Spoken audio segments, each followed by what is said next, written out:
Today, we are going to talk about doing the laundry. Something that I know we are all good at. But the way that I'm going to talk to you about the laundry is not the way you think. I promise you that. Hi, I'm Shania. Thank you for clicking on my video. I'm a human who loves to connect to other people, who happens to be a working married mom, certified life coach, financial behavior strategist. I'm a whole bunch of things just like you are. But today, we're going to talk about dirty laundry, and we're going to use it as an analogy, because if you learn anything about me through my videos, is that I love a good analogy. For me, they kind of work like a reminder. So when I'm in a particular situation, something odd pops into my head, like this one will for you, laundry, and it may help you in a particular circumstance. So, work with me here, people. Okay. Think of a situation that really pisses you off, to the pissed off of pissosity. Just really pisses you off. Maybe your nerves are shot, like you get a quick headache, you feel your blood pressure go up, you may turn red, you may clench your teeth, something that's really upsetting. That is the basket of dirty laundry.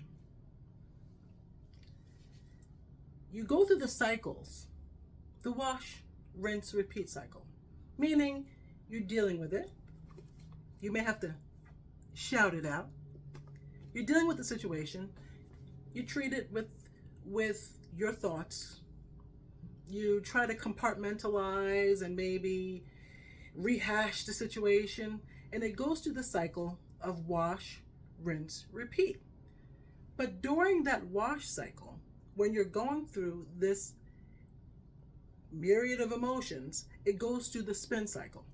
And I don't know if you know this, but the drum inside, if you have a top loader, the thing in the middle is called an agitator, which is a perfect word for what I want to get across to you. So that agitator in there does this thing, and the clothes spin around and spin around. That spin cycle, the agitation, is you dealing with the emotions, everything that comes up for you, that aggravation, frustration, all the actions that you feel when you deal with a particular situation. So you deal with it, you go through the spin cycle, and it drains everything out of you, just like the clothes. And you may take it out and put it in the dryer to fluff it up. And when you think that you're going through the tumble cycle and it's fluffing up, the stains may not all be out, because maybe it didn't work. The stains may not all be out, but you still feel it. But going through that cycle, you were drying it, you were letting it go. Then you talk to a friend, a family member. And what do? You talk about the situation that you went through. And we call it venting. For the most part, everyone needs to get it off your chest. So that's what we do. We get it off our chest, we vent. And what we're looking for usually is some sort of validation, understanding, a different perspective, a different way to look at it, so that we can kind of make peace out of it. But those emotions, like in the dryer, they're tumbled around, they're put somewhere, but not necessarily cleaned up. Or we leave the clothes in the wash machine. They've gone through the cycle of the wash, rinse, repeat, and went through the agitation and went through that whole cycle, and we left them in there. You know what happens to clothes when you leave them in there, right? They stink. And then you have to wash them again. So what do? You think about the situation. Let me think of an example. Your boss calls you in and tells you that your work isn't up to par, but you know you're working like a dog. So that's very frustrating. It could be humiliating. So what you do is you talk to another person. And again, I'm all for connecting. I'm not saying that you shouldn't connect with other people, but the constant wash, rinse, repeat causes that spin cycle, that agitation cycle, to happen over and over again. So you go through it with another friend, or you tell a family member, and you think about it. And you're going through that whole cycle from the beginning.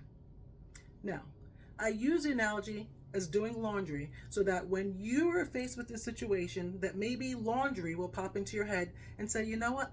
I'm not doing laundry. I don't want to do the laundry. Your thoughts evoke an emotion. It causes you to feel it causes you to feel whatever you're thinking about. So if you're thinking about that crappy situation that pissed you off, you're going to feel pissed off again. And then you're dealing with it more than once. If you're dealing with it twice, again, we're human, we're imperfect. We're going to rehash it, we're going to vent, we're going to look for someone to tell us we were right, or if they're not going to tell us that we were right, they're going to tell us that we weren't wrong, or at least be understanding and validate our feelings. But you're going through the spin cycle again. Maybe it's me, but if you think back to times where you had a really stressful situation, could have been completely unfair or really, really pissed you off, and you thought about it again. 9 times out of 10, you felt what you felt hours before when the situation happened in the first place. What I'm telling you here is to be careful with washing your clothes over and over again. Constantly talking about something that really upset you over and over again, because what it steals your peace. And it wrings you out just like it does when you go through the spin cycle. It sucks the life out of you like it sucks the water out of your clothes. Don't rehash something. You need to make peace. You need to try to make peace with it. I'm not going to say get over it, because getting over it is great if you can, but I know for me, I can rehash a subject. It is kind of like, oh my gosh, you're dating a guy or you're married to a guy and 20 years ago he pissed you off about something and you talk about it again. It is why women are so good at laundry and we're so good at holding on to things, because sometimes we don't let it go. Sometimes we set it back in the washing machine, or sometimes we didn't get the stain out and we rehash it. I know most men say, oh my gosh, could you ever let something go? Letting go is not always for the other person, it is for us. Going through the spin cycle over and over again with the same clothes is not good for our peace. I'm all for protecting our peace these days. We have a lot of things going on in the world that we wish we had some sort of control over that we don't. We don't have control over what our kids experience. We don't have control over what goes on in the world. We don't have control of anything except the moment and how we react to it. If you go through something, vent, share, but don't relive it over and over again. Now, I don't know why this has come up for me today. And I didn't have an experience today that says, oh, you know what, let me talk to everybody on YouTube and say, hey, let's do laundry together. But let's do laundry together. I'm saying let's do laundry together because we all need some sense of peace in the adulting world, in the struggle, because the struggle is real. Don't wash, rinse, repeat. This is going to be a very short video, which I'm really surprised at. 8 minutes and 57 seconds. That is very short for me. Maybe I should dance. No, I'm not going to keep you here. But just don't live life on the spin cycle. Eventually, even the agitators burn out. Thank you for watching. And if you like this crazy little tidbit of information and my little analogy today about laundry, please like, share, subscribe. I appreciate you. Have a great day.